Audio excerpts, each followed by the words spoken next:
for November 14th, 2023.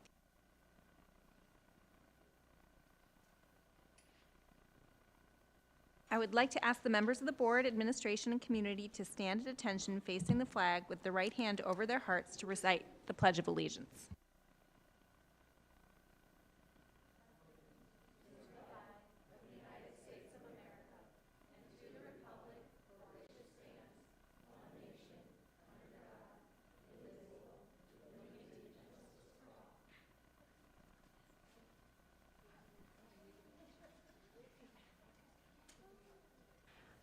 Tonight we are going to start with a school spotlight, and we are so happy to have Dr. Fitzsimmons here along with representatives from Everett Elementary.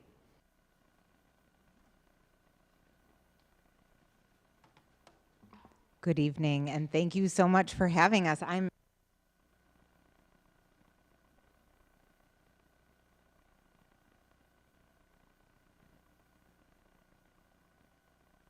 on the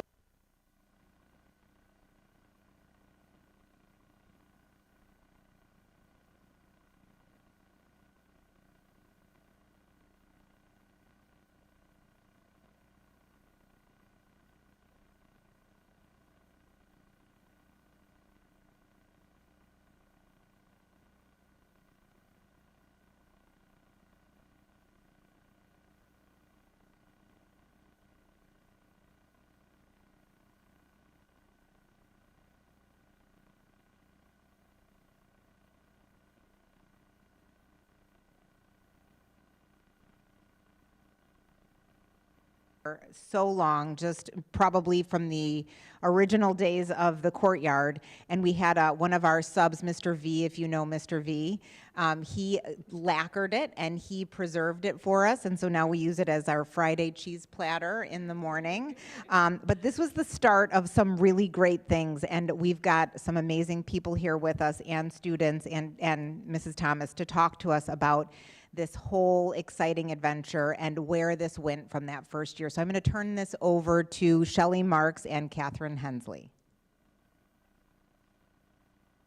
Hi, good evening. I am Shelley Marks, mother to 3 beautiful girls at Everett School and DPM, and member of Lake Forest. I am Catherine Hensley. I am a mother of 3 children, a son at DPM and 2 children at Everett. Last year, Shelley and I were approached, and we found out that Everett was the only school in our district which did not have any sort of garden beds. We took this information, and over 6 months, we had many deep dive conversations as we were writing this Everett Garden Club grant about how can we not only bring beds to Everett, but also how can we incorporate this food that we're growing into the cafeteria? How can we be teaching our children about all the different aspects of the growing process? How can we add this to our curriculum? How can we bring social and emotional aspects to everything that we're doing? So we developed this club of almost over 40 members now, and we have about 10 different committee chair positions in which we all focus upon different aspects of nutrition, harvest management, curriculum, social emotional, and we are going to be going through a few slides here to highlight some of the initiatives that we have brought forth over the last few months. Thank you, Catherine. So, as Catherine was saying, we've been trying to figure out how can we create a situation, a community that has legs past our 4+ years at Everett School. How can we create a garden club that is self-sustaining, and how can we also, in that same breath, create a nourishing, nurturing environment for the children to enhance their learning experience at their school and immerse ourselves into the learning experience seamlessly. So we've been working very closely with many of the teachers, and thanks to Mrs. Fitzsimmons, Dr. Fitzsimmons, She's been just so open and excited for us and with us, and so we've been able to do some really remarkable things. How do we do it? So this is an image of children planting in one of the beds that we were able to be awarded from the district, Spirit 67 beds. This was a garlic planting curriculum that we implemented. I taught it along, and actually Suzanne Thomas, the third grade, was the class that we chose for this project, because not only do they get to plant it, but they also get to see the production of the food in the spring when it starts to grow. And so when they're in the fourth grade, they're actually going to be able to harvest this. So they have a full round circle of learning that's going around this curriculum. So included in this curriculum, they learned about the folklore of garlic. They learned about how garlic grows, what is the different aspects of it, and also how it's used in our modern day food, nutrition, things of those lines. And it was really fun. So would you like to? Well, I think you said everything about that, but what I just wanted to add, as a teacher, the thing that I appreciate so much about the Everett Garden Club is they don't just have the ideas, but they actually come and like do the work. Like they had when we went out to plant garlic bulbs, they had everything set up. We had the tables out there. They had props to show different types of garlic, and pictures visuals for the garlic folklore lessons. And I mean, it was just so well thought out, and they had as a teacher, I just got to help out and take pictures and like have fun with the kids planting. They're really amazing, as you can tell by listening to Shelley and Catherine. Like, they're so well organized, and they just have put so much thought into it and so much work into it, and I just really appreciate them for that. Okay, we've got just a couple more slides. You want to go talk about the Boo Bash? Okay, Teddy's going to talk to us about Boo Bash. So at the Boo Bash, there was a whole table above the Everett Garden Club, and kids would go up and make kindness walks to put in pots by the door. And Stewie's going to tell us a little bit about the next slide, which is all the kindest rocks, and maybe Stewie, you can talk about where they're at in the garden club. So the new kindergartners made kindness rocks, as you can see the pictures. They painted them, and they brought it to you.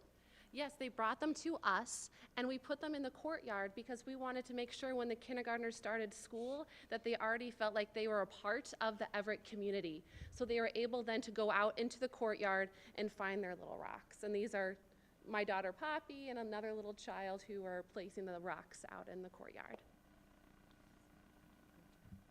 And Shelley will just talk about the very last slide, which is really all about the fundraising piece that we're doing and so many of the fun events that they've created for us and for the community.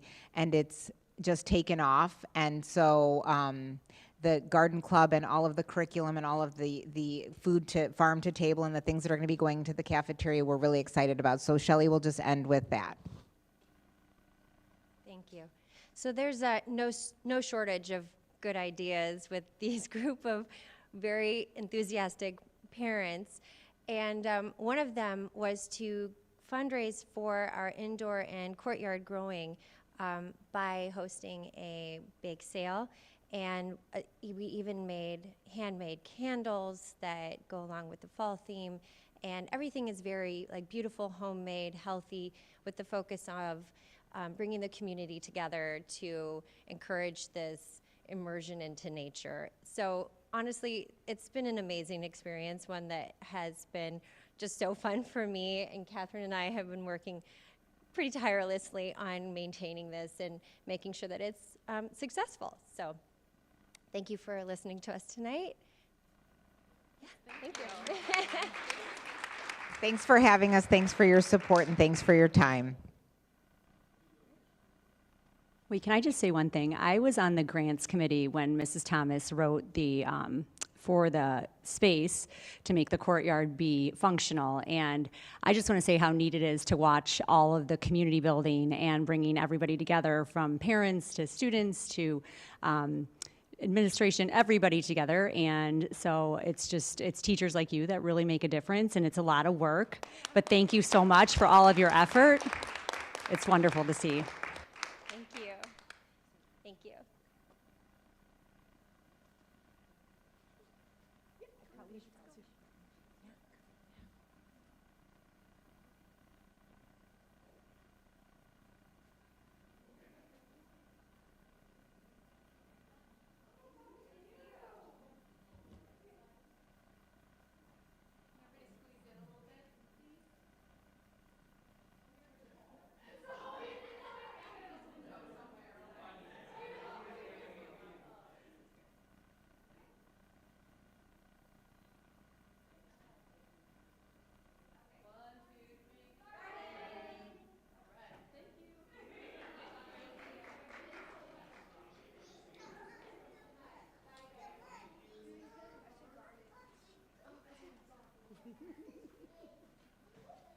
All right, I'm going to provide a brief report from the board's perspective before turning it over to the superintendent for his report. But again, another big thank you to everyone from Everett for that wonderful report. We had a strategy session earlier in the evening about ways that we could be more focused on student learning and teaching kids to do things. And that is a great example of something really tangible that the kids can take with them throughout life. I'm still trying to learn how to garden, so thank you. So happy November, everyone.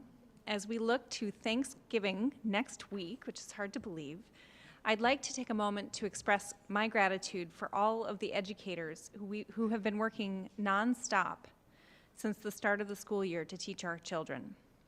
On top of all their already busy jobs, they've taken on the additional task of rolling out an entirely new reading curriculum this year, which we know is no small undertaking.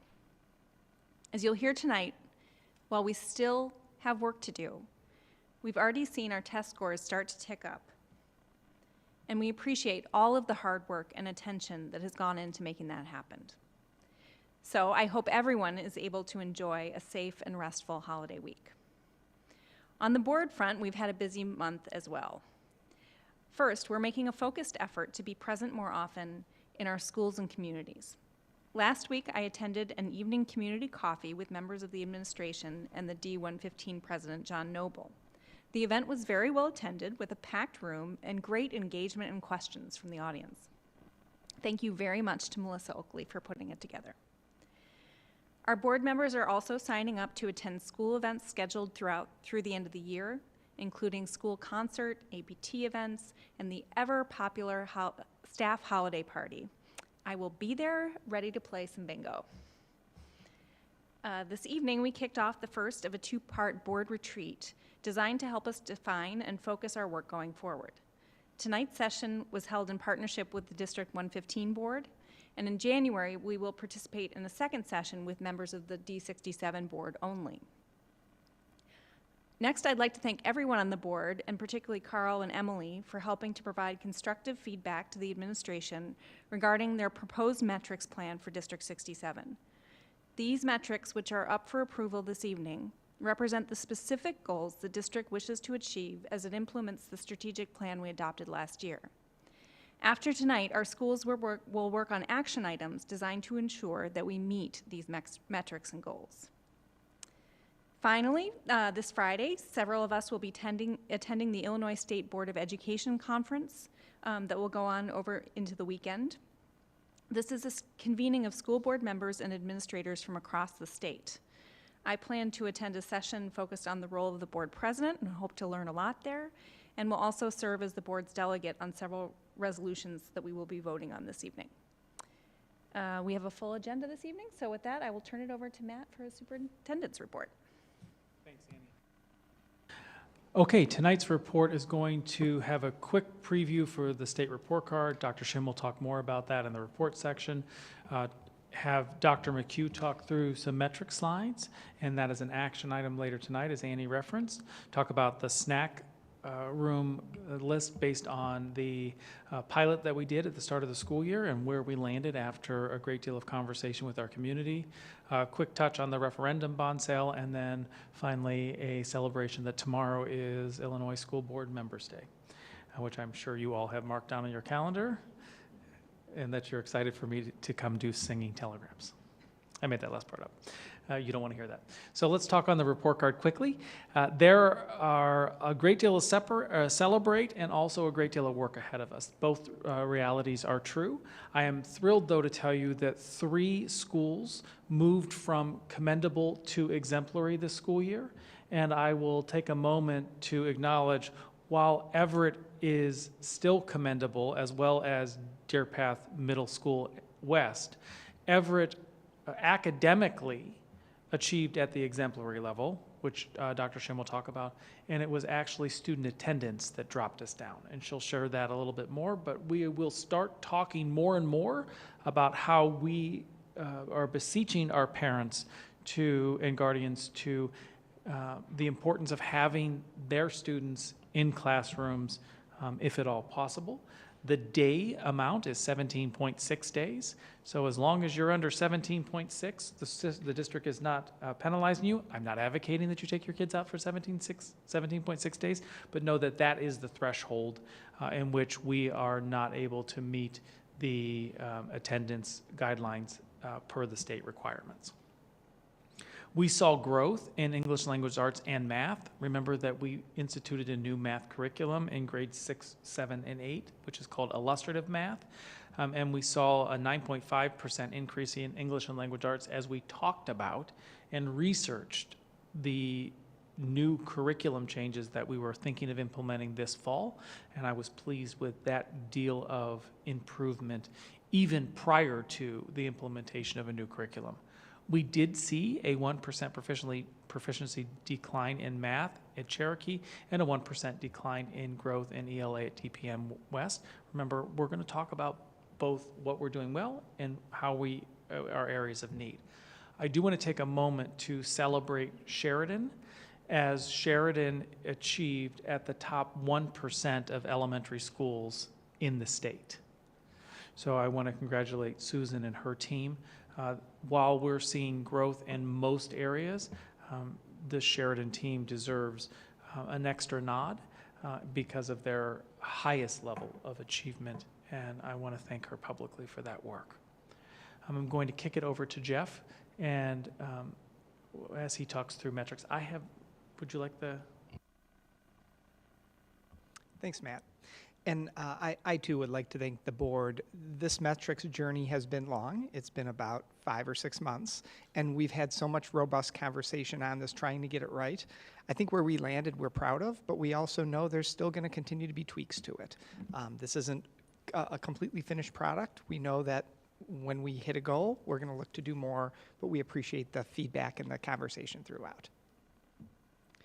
So with the metrics, the inverted pyramid model that we've gone off of is student success is the reason we exist as an organization. And the strategic plan that was approved in the spring, that's what we're going to use as a roadmap to get there.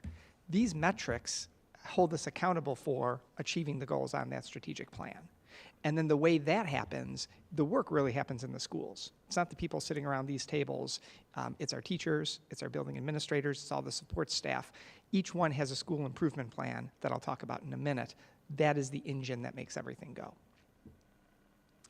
So our metrics can be put into 4 different buckets. One of them are state assessments, notably the Illinois Assessment of Readiness, the IAR. And I'm not going to go through all the font, partially because I can't see it from here. But we are looking by 2028 to achieve at the 95th percentile in the state of Illinois. It's a lofty goal. We feel like we should be there, and we will be there. That's for proficiency. Growth, we also want to be growing at an above average growth rate. So 50 is the average growth in Illinois. It's not really up to 100. Anything above 50 shows greater than average growth. Below 50, less than average growth. We're not going to see growth scores of 90. It's not a percent. It's, I'm going to let Dr. Shin talk about this one because this is her wheelhouse. But we want to be above 50. 55 is would show terrific growth. We're not going to see 80 or 90 or 100. Dr. Shin, I'm going to leave that to you to explain. Student portfolio metrics is something we're extremely excited about because the IAR is great. It shows academic achievement, but what about all those portrait competencies? What about adaptability and citizenship? How do you measure that? We couldn't figure it out, so we thought, what if we put together a student portfolio and an 8th grade capstone project where students are going to give evidence of how they've demonstrated these things throughout their time, not only at Deer Path, but it'll also go down into the elementaries. The problem is there isn't something like this out here, so we're going to have to build it. It'll take some time, but we feel like the student portfolio and capstone is going to be the biggest lever that we can put into place to see, are we really achieving our portrait of a learner? School climate and staff climate, we're going to measure with the CSCI. That's the survey given to students, staff, and every other year parents. We've been giving it for a long time, and we've been doing pretty well overall. 3.5 out of 5 is positive. We're typically above 3.5, but we want to do better.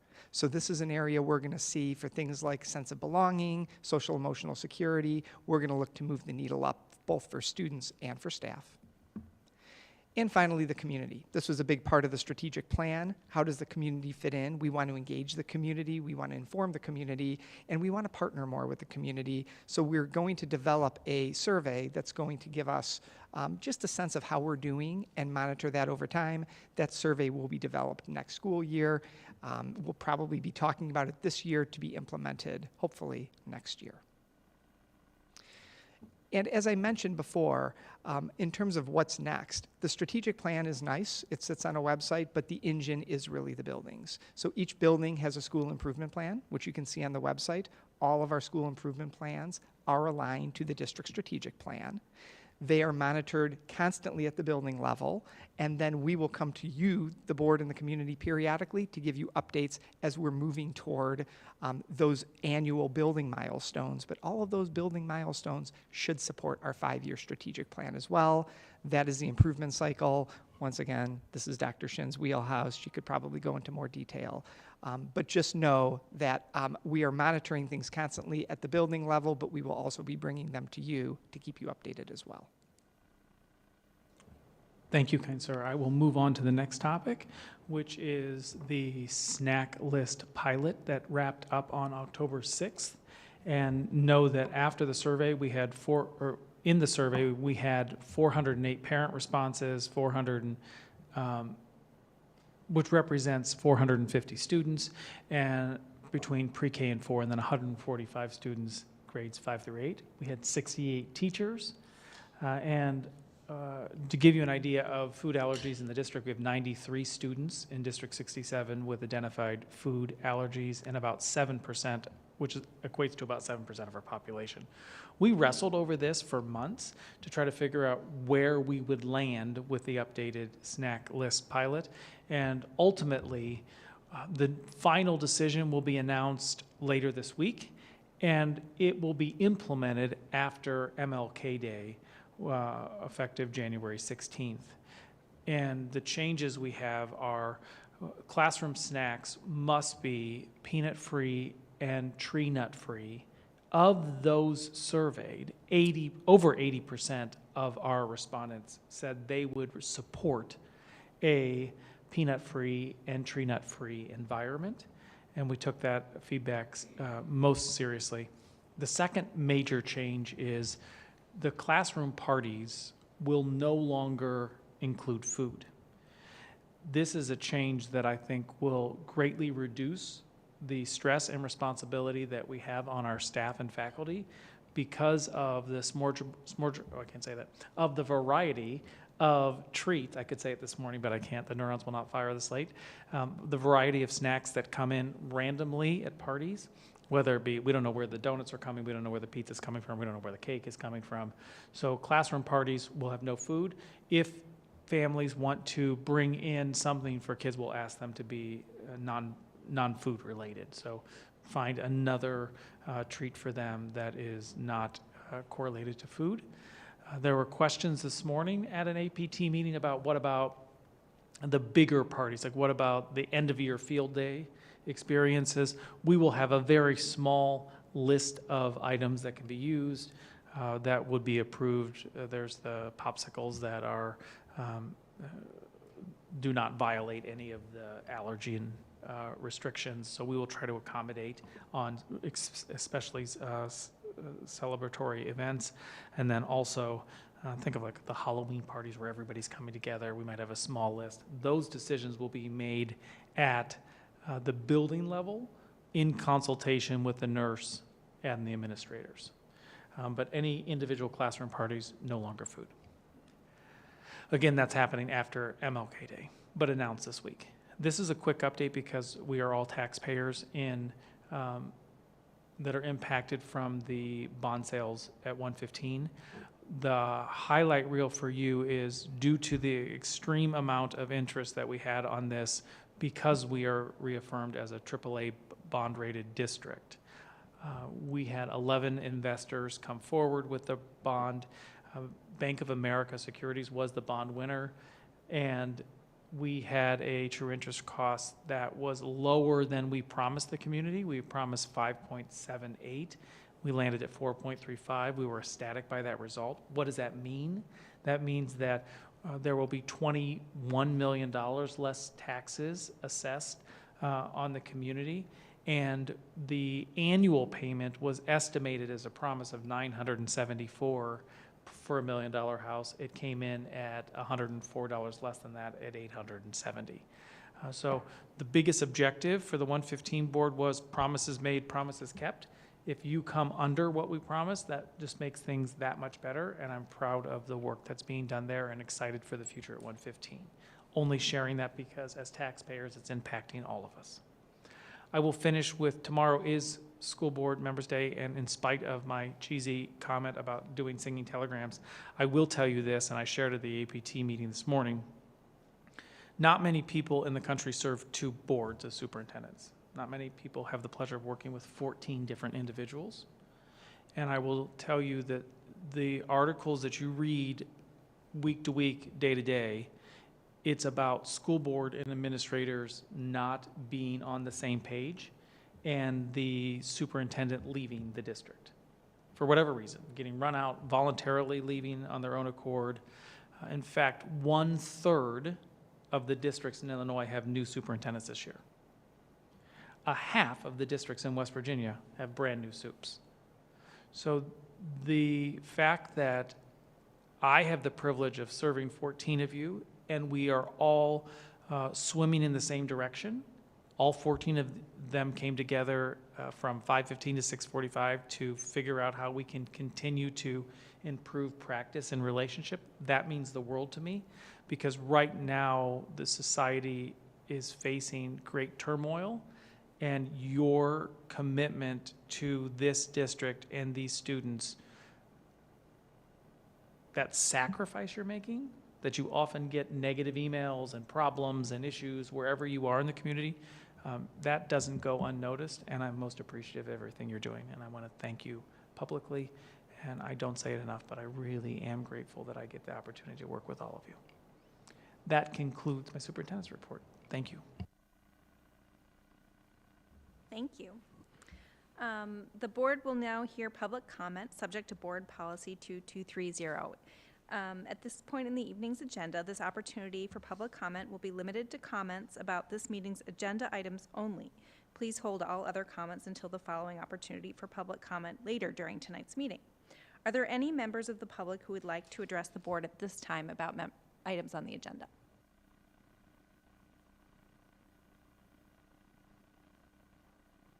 Hearing none, I will turn it over to Dr. Shin for a report on our state report card.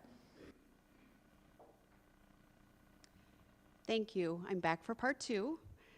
I'll try to hit the things that Matt and Jeff threw my way, and thankfully I am not being asked to talk about food allergies or bonds, which would really be, other than a taxpayer saying thank you. So I will try to keep it short and sweet tonight. I did want to, all of this is in your report, so there's not any new information tonight. I'm hoping we can go through this kind of the highlights and get to what I call are the talking points, because I think we have an opportunity right now. We are very aware what our test scores look like. We're aware very intimately about areas that we need to improve and where, And I think our opportunity right now is, what is the story we want to tell the community about what we are doing? And with that, and any questions that you might have. So I think I've had my tutorial with Tiana. My goal to get through this is working the clicker. So far, yay? Okay, good. So the one thing that we did not present on, if you remember when I was here in December, lordy, October, was we knew the report card was coming out. The report card has come out. It was followed up by a letter from Dr. Montgomery kind of summarizing our district performance, and a cameo appearance by myself. So I want to talk about our comparison to our state and local peers, because I think we know relatively where we are in the district. How do we compare to the state, and how do we really compare to those that have comparable students and schools that we have? So in proficiency, which is the number of students meeting or exceeding standards, I think this information has been out in terms of the proficiency, the percentage. What I did is I put our rankings, which is a percentile rank, compared to where we were in 2022, in 2023 for ELA and math. So you'll notice some big leaps: Cherokee from the 72nd percentile to the 86th, Everett 84th to the 93rd.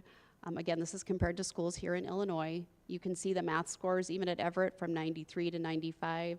And by the way, it's much more difficult to move up in percentile rankings at the tail ends of the distributions.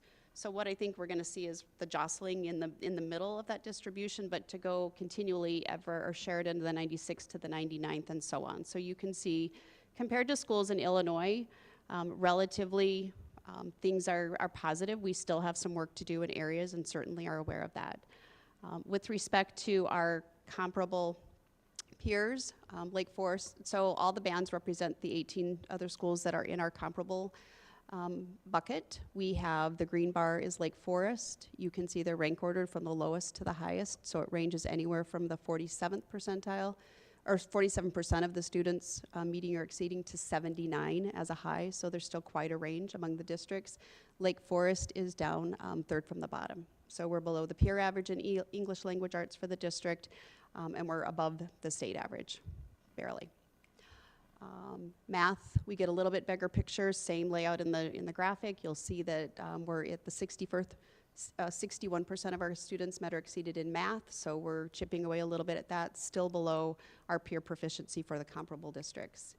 And in science, it's a little bit tighter of a distribution when you take out the highs and lows. We've got a lot of the districts in and around the 80, 82, 83, 84 band, so I think our students at Deer Path fared very well on the science tests.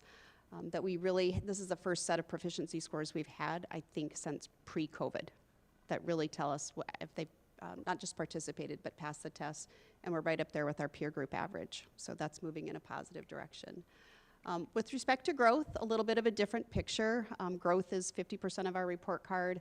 What I've included here are just the percentile ranks in growth compared to the state. You'll notice that the scores are different as compared to our proficiency scores, which is expected because our growth percentages were lower than our percent meeting or exceeded. So you see quite a range, but even with the commendable ratings, or the exemplary ratings from Cherokee and from Sheridan, even those schools are placing in the 60 to the 68th percentile rank in the state. So we're starting to see that the higher your proficiency percentages are, the lower the growth rates are starting to look at across our district. So you'll notice same distribution, but these are the growth scores. It's a much flatter growth rate, and we have a lot of schools in between. There's 3 schools, I have us in second just for dramatic purposes, I guess, but there are 3 schools that are at the 50th percentile for growth down there. We've got 51, 52, 53, 54, so there's not a whole lot that is separating out a good share of the districts in our comparable group. Still, it's not where we'd like to be, and definitely want to keep focusing on that. Our math growth, amazing, and we knew this was a strong point across the district.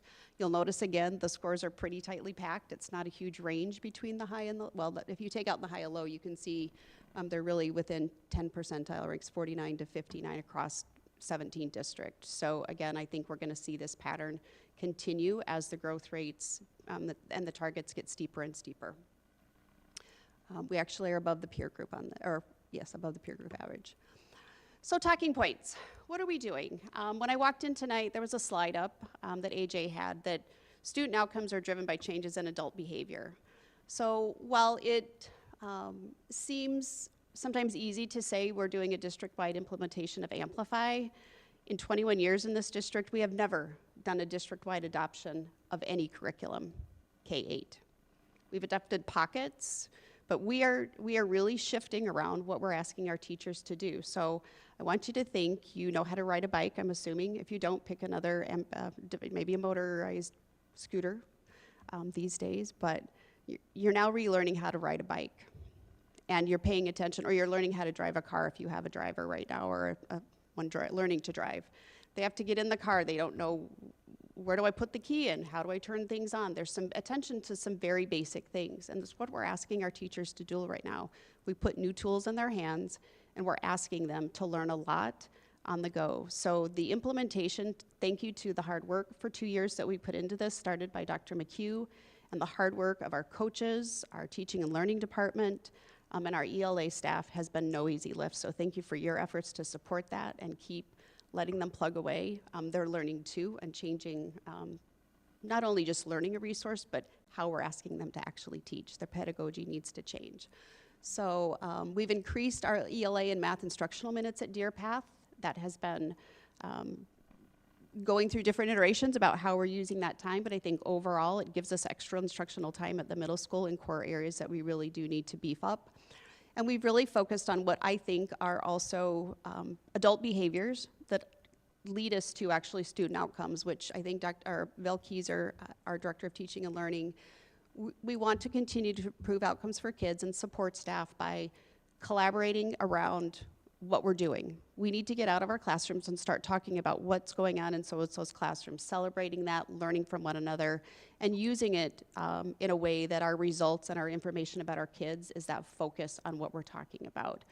We need to keep the focus on them. We need to continue to look at our data, and we need to shift things around when things aren't going well. And we're having those conversations. I came from all the job-alike meetings today at Deer Path in math, and they want to know if they can get as much time as Amplify, and they want their math results to continue to improve. So it's really lit, I think, a conversation around people really wanting to look at data, and teachers want their kids to improve too. They want to do better. So I think, you know, we're starting to see a culture that I've not seen before in the district. We've had pockets of that. This is an amazing thing. Results orientation, we are looking at the end results. We do pay attention to our scores, and we're digging deeply into IAR.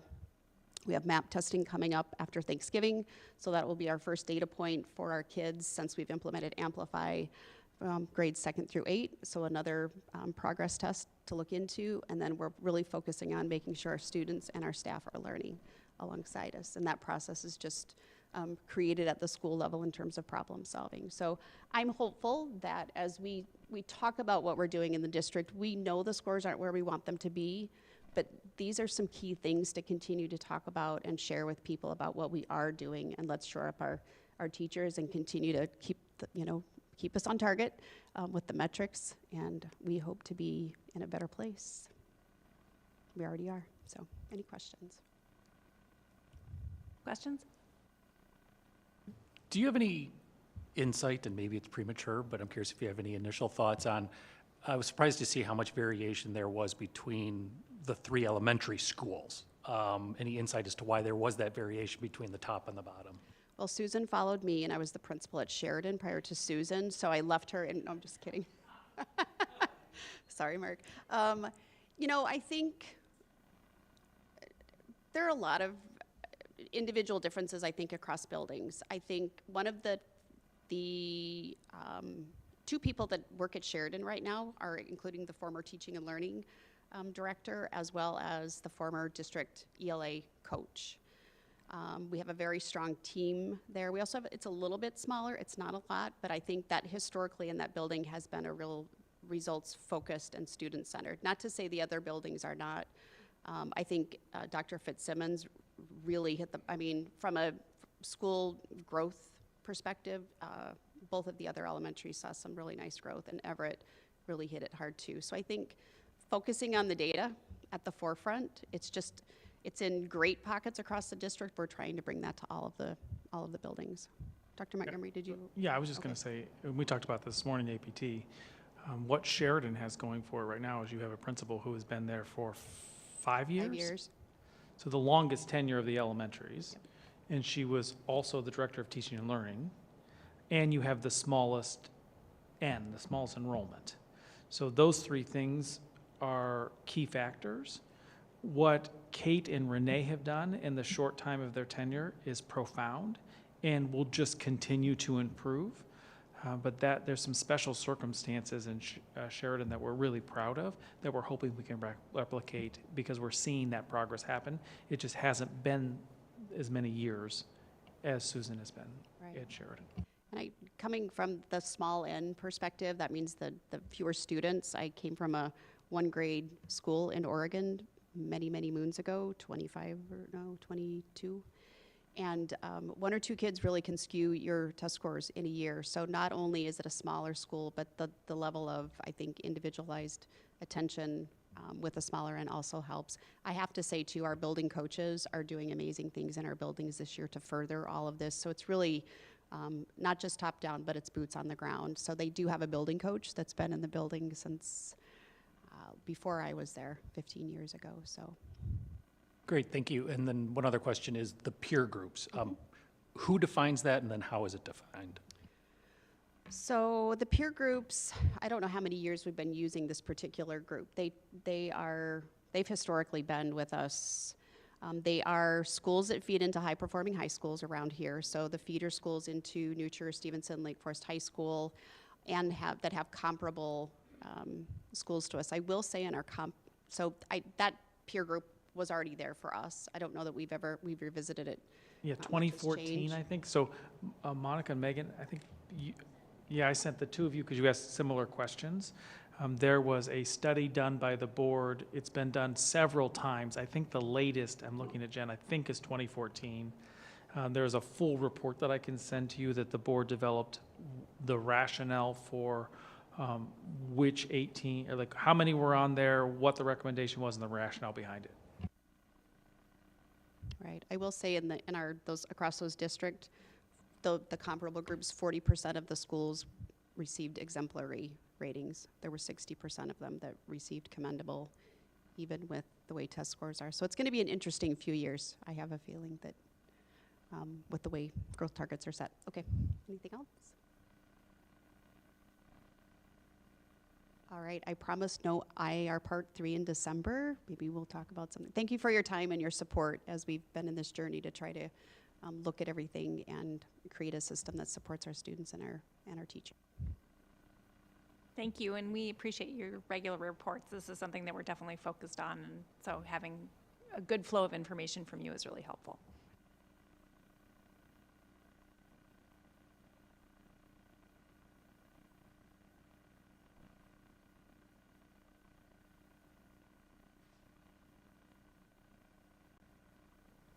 Moving on to our action items. The board will now consider and vote on the recommendation regarding the suspension and dismissal of a tenured teacher, Paul Brock, as discussed in the board's closed session meeting.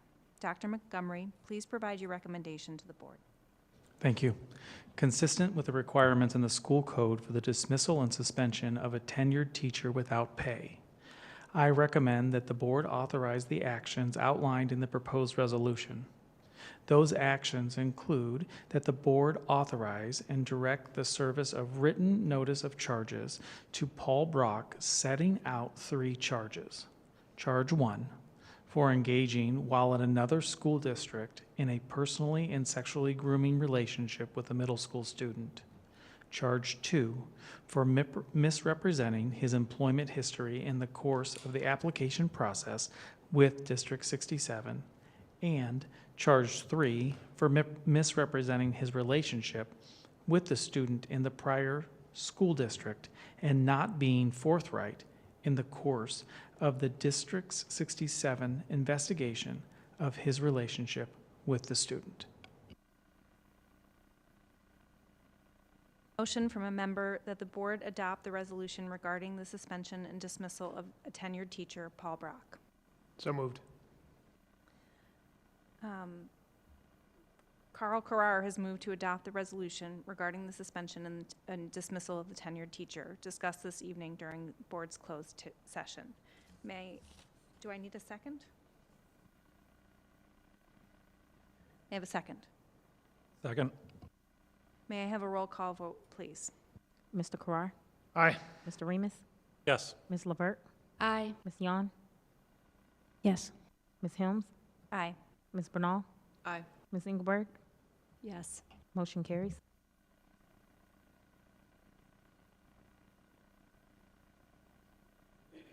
Okay, next up, we have the approval of Joltana Tolzik, am I saying her name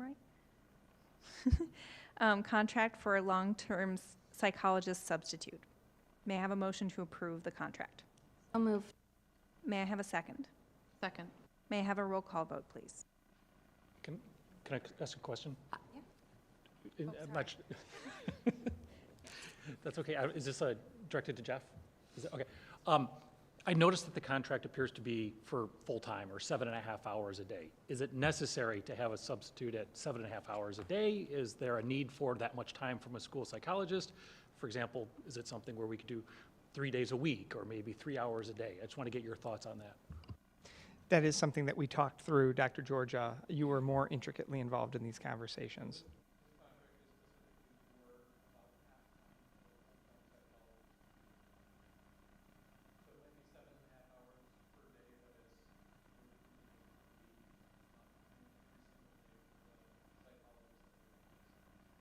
Thank you.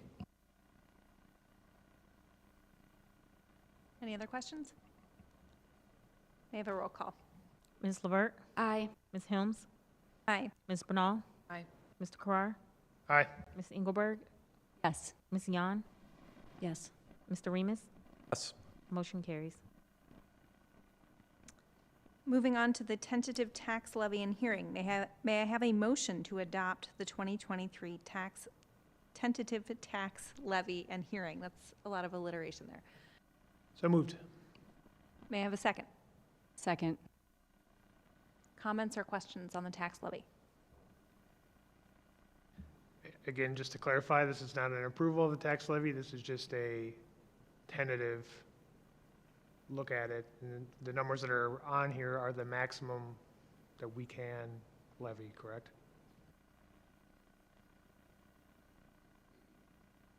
Okay, may I have a roll call vote, please? Ms. Helms? Aye. Mr. Remus? Ms. Engelberg? Yes. Ms. Yon? Yes. Ms. Levert? Aye. Mr. Carrar? Aye. Ms. Bernal? Aye. Motion carries.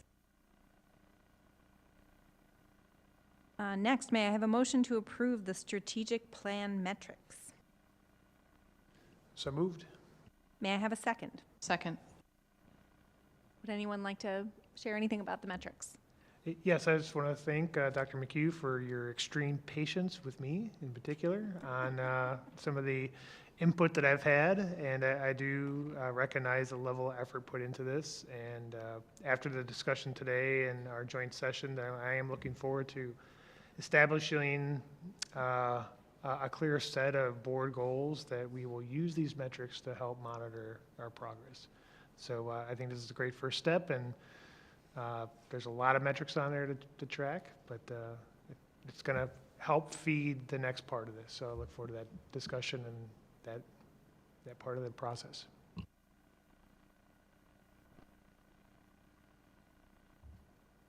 Yeah, I mean, I would just underscore that the board really gave very vocal feedback to the metrics and was extremely involved in the process of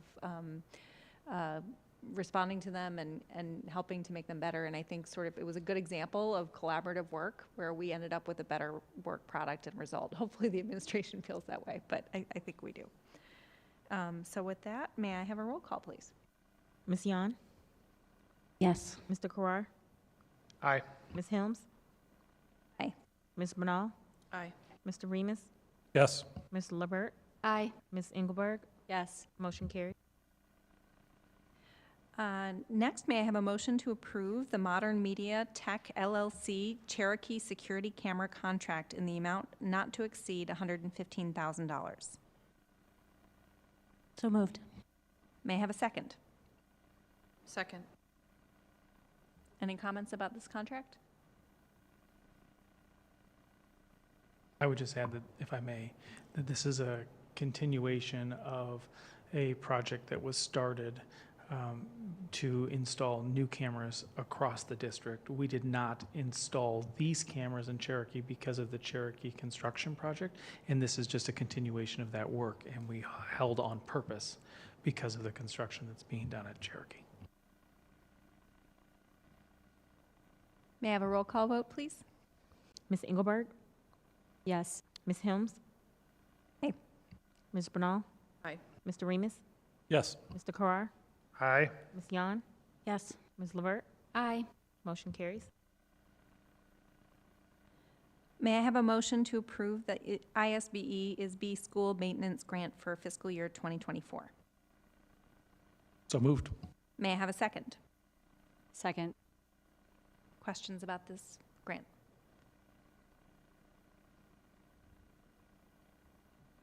Okay, may I have a roll call vote, please?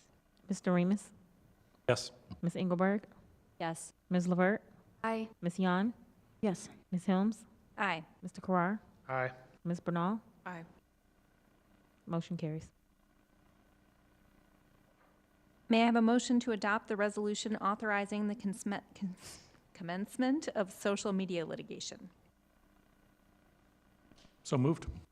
May I have a second? Second. Questions or comments? Does anybody want to comment about this one? Can you just explain, Andy, to people what this is? Yes, although The I'm ba- going to I'm going to abstain from this one, so I'm going to let somebody else.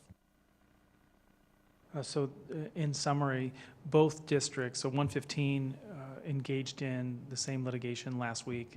67, this is being brought forth to you as well. It is a class action suit against the social media giants, essentially saying that we are, as districts, suffering the consequences of poor regulation and protocols that the social media enterprises are not having in place, or the lack of the policies and procedures that are protecting young people of the use. And we are directly being impacted as educational institutions of students 18 and younger of the effects of, harmful effects of social media use ad nauseum. Is there a financial obligation that we have to this lawsuit? There is not, but there could be financial rewards if the class action suit is is won on the behalf of those bringing forward. And we would use those, while it's yet to be determined, any financial gains we would get would be brought before the board to see what we would be using it for. But think of the social workers, the counselors, the curriculum around safe use, educating parents. Those are all things that we are investing in regularly, and we would supplement or supplant the monies that are being currently spent, and then also look for other ways to support our students, staff, and families as they wrestle with the appropriate use of social media with their young people. Is this a lift on behalf of the administration, the staff, teachers, as far as workload? Is there increased workload with this? Because of this case, or because of this problem of practice? This case, if we join? No, thank you for asking. That's a thoughtful. I will tell you, it is a heavy lift on all faculty and staff as they work with appropriate use in the classrooms, but not because of the lawsuit.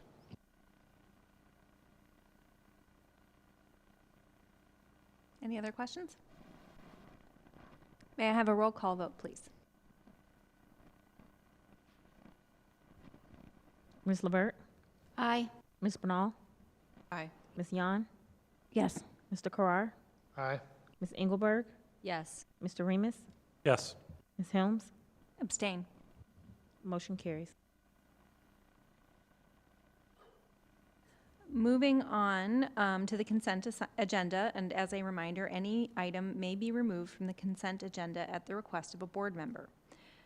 May I have a motion to approve the consent agenda items, including the approval of the IASB recommendations to reject a resolution on industrial construction, I'm sorry, it's late, I'm losing my ability to speak, construction at the IASB Delegate Assembly.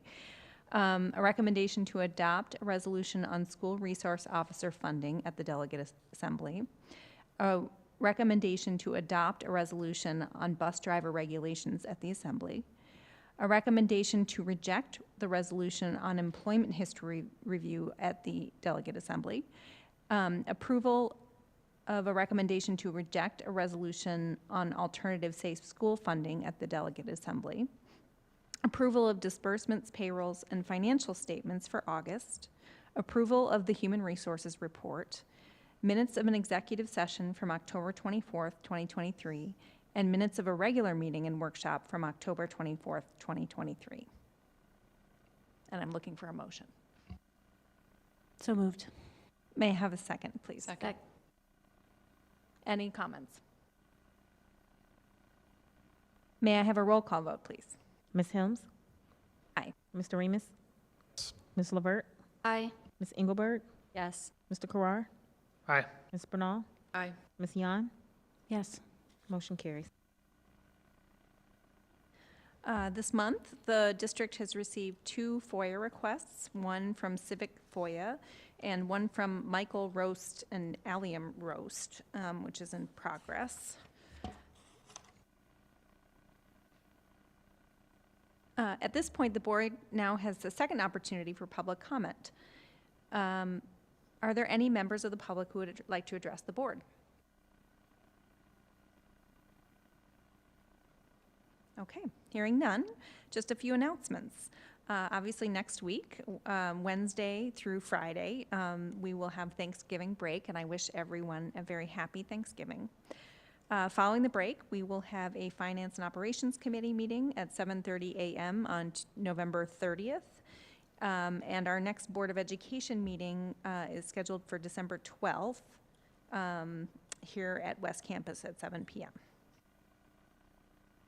The thing I would add is there is a board workshop on Wednesday, December 13th, 2023, where the board will continue their work that they started previously tonight at the joint board meeting.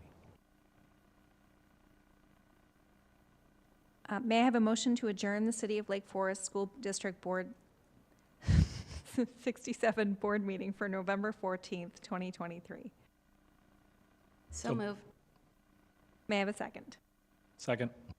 May I have a voice vote, please? All in favor? Aye. Yes. Aye. Meeting adjourned.